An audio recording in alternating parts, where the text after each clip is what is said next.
Welcome back to BarcaBuzz TV. My name is Adam. Can you believe it, guys? We are now 12 points clear of Real Madrid in La Liga. Just an incredible game, winning 2-1 at the Camp Nou in El Clasico.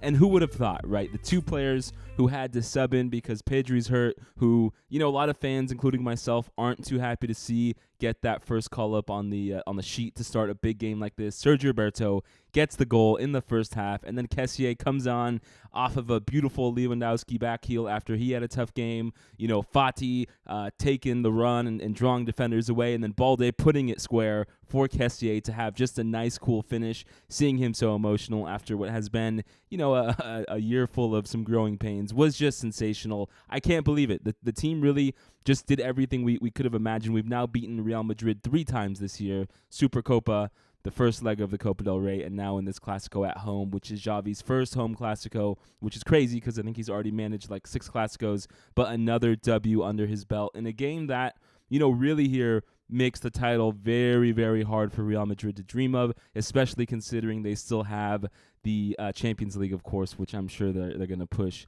a little bit farther into this season against Chelsea. What a game. I mean, just the fight in this team, the ability to come back from a tough moment. I think, with that own goal by Araujo in the first half, just a very weird header that went in against the run of play, and to see the team not crumble, to fight back the entire time, and to really put it to Real Madrid. And it wasn't like the 1-0 Clasico at the Bernabeu we had in the Copa where we played, some very defensive tactics and really kept behind the ball. I mean, we were really putting it to Real Madrid. Not some great chances. Rafinha kind of had a hit or miss game. He was the only one creating a lot of the time, which, there has to be some value there, but wasn't able to create that end product. Lewandowski, that random bicycle kick, I think in like the 3rd minute of the game, he had a long shot that Courtois saved.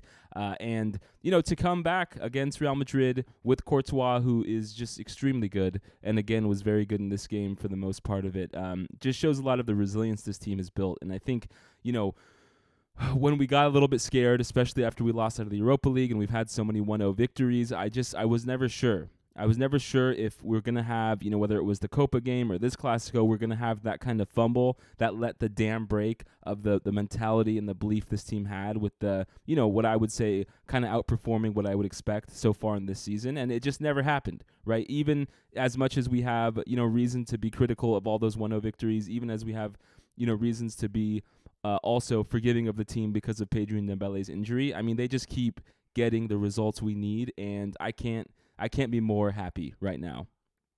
And it was so close, right? Asensio almost himself had a goal in like the 84th minute. You saw him kissing his badge, acting like a tough guy. Didn't really like Ceballos at the end, get into a fight with Fati. I just don't like any Real Madrid players besides Courtois, to be honest with you. And so, they tried their best. I mean, this is a Real Madrid team that we've known have been hit or miss this season, right? Even just losing to this lineup in the Copa del Rey first leg at the Bernabeu was surprising. But then, you see them a few weeks after beat Liverpool 5-2 at Anfield, and you're thinking, okay, they might come back and get some form. But they really weren't able to do much this entire game. And again, when you have a back line of Christensen, Koundé, and then Balde and Araujo, it's just amazing how often they're able to save the game, how many times we're able to get, a foot out there and block some good shots. I mean, even though Araujo himself and Vinicius, honestly, both of them didn't have the best game against each other, either, Vinicius' dribbling or Araujo's defending weren't at their best level like we've seen in the past. We were able to shut him down on that wing there, and it just seemed like the team always had the next man ready to block a shot, and that was the big deal, is that even though they scored once and it was a fluke goal, we didn't really give them another great opportunity to score, and whenever they got the ball in the box, we were able to be there and just stamp it out. And that's twice now we've beaten Real Madrid without Pedri and Dembele, which is just amazing. Unbelievable, really. I mean, I'm kind of in shock. I don't know how you guys feel about this game, but I really am in shock. I didn't know, especially after we went down, that we had it in us to win. I think the only critique you might have of this team and of Xavi really is just like the subs were a little bit late. I felt like when Real Madrid put on some substitutes, in the 67th minute or so there, they started to get a little bit of a second life and were really taking it to us, and that culminated kind of in that Asensio goal he scored that was called offside. A little bit late in the change, and, we put on Ferran Torres, we put on Fati, we put on Kessie, and they actually were put in pretty good roles, right? I mean, I think everyone today, no one had like an absolute stellar performance, I wouldn't say, besides our back line.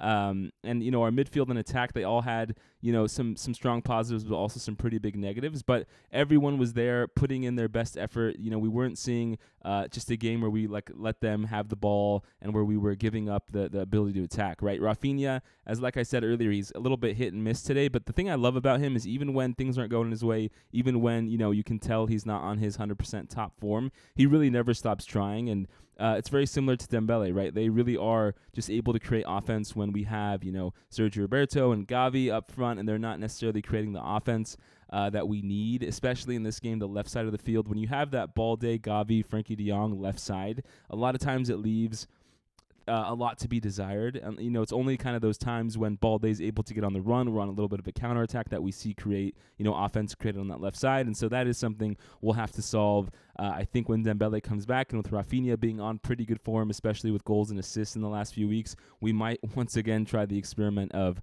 Rafinha on the left, Dembele on the right. And, you have after the game, right, Courtois and Ancelotti saying they played better and that they deserved to win and the offside wasn't fair. I mean, it was really tight. I think we can, now that we've won the game, we can all admit, really tight offside call. But I do think, based off the lines that we saw from VAR, it was the correct call. And it really, that goal would have taken the sails out of us. And, the difference between, thank God for VAR, right, for one time this season, which is funny in knowing that the whole Negreira case is going on and all the scandals that are being put around our club there. It feels like one game where the refs made the right decision, not like some of those handball or penalty calls in the Champions League that didn't go our way or against Manchester United. It felt like in this game, finally for once, it was fair to us, and it felt like VAR made the right call. And that VAR call alone is just the difference between it being a 6-point lead if they had won versus a 12-point lead. It's like night and day, right? And so we leave this game just with incredible confidence. The team's not going to have to play week in, week out, obviously, because unfortunately we're not in Europe. But what a tremendous feeling it is, right, to have Barca winning a big game late in the season. It's been 3 long years since we last won La Liga, and I'm just so proud and happy of this team and just so excited that we were able to take it at the end there. And so we're going to see all the stats, right? I think Xavi becomes Xavi's Barca, the first Barca in history to win 3 Clásicos within 3 months or less. We beat them 3 times now this season. You had Frankie de Jong looking very good. Andreas Christensen, just unbelievable today. It made a few key blocks in that second half that I was more than happy with. And now we go on to just one more Clásico this season in the Copa del Rey. We got that 1-0 lead. We're coming back to the Camp Nou where we just won, and you have to be feeling pretty confident. And I hope, if we can make and square away 2 trophies this season, that would be an impressive year. And it's been a real roller coaster with Xavi, and there's so many talks about his renewal, and I think, without a doubt, we have to renew him this season, although we have to expect much more from him in Europe. But I don't want to get past this game or past this moment and past this feeling, because so many times deep in the season, the last few years, we've just been beaten down, sad, angry. How come we just couldn't make it in that one game? And it just feels like this season things are coming right. Whether or not the Copa del Rey goes our way, who knows? But just to have La Liga well within our grasp here, we got just, I think, around 12 more games here just to write it out and to get victory. So thank you all for listening. I know we're all very happy today, tomorrow, this week. Let's enjoy it. Let's go Barca. Thank you all.